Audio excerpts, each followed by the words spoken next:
TED Talk, ideas worth spreading.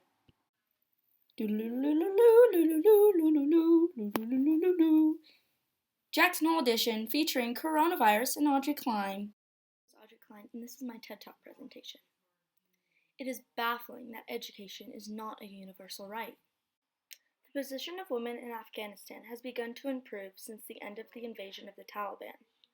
Under the Taliban, women were barred from attending school and going out to work. The Taliban ruled Afghanistan from 1996 until 2001, raining terror on girls' schools by bombing and setting them on fire. The Taliban, from the Arabic word for student, talib, are fundamentalist Sunni Muslims mostly from Afghanistan's Pashtun tribes. Ted Byfield states, quote, "The Taliban dominates large swaths of Afghanistan and large part of Pakistan's federally administered tribal areas. The Taliban seek to establish a stern caliphate that neither recognizes nor tolerates forms of Islam divergent from their own. They scorn democracy or any worldly pluralistic political process as an offense against Islam. The Taliban's version of Sharia, or Islamic law, is historically inaccurate, contradictory, and self-serving, fundamentally deviant from prevailing interpretations of Islamic law and practice." End quote. How does female education in Afghanistan not reach the sustainable goal of quality education?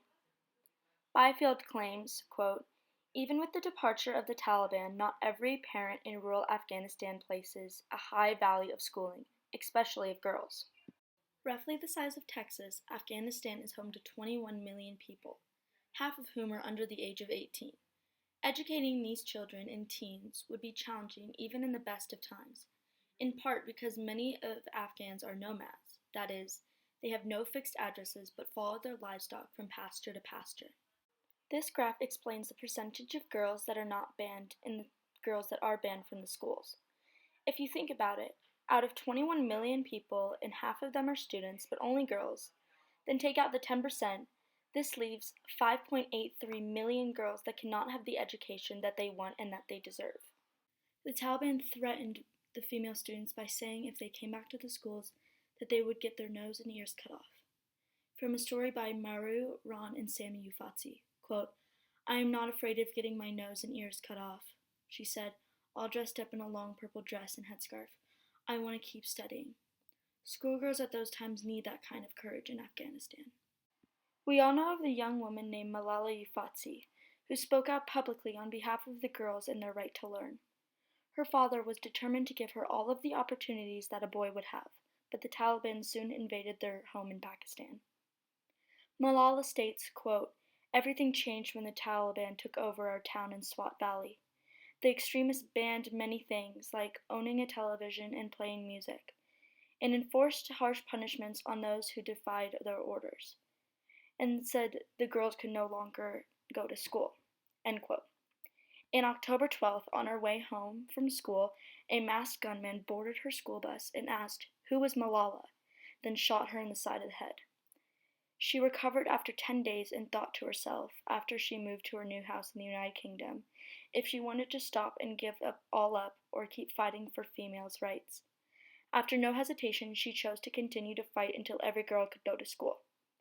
Her father was also determined to help, so he helped her create a charity dedicated to giving every girl an opportunity to achieve a future she chooses, which then she named the Malala Fund.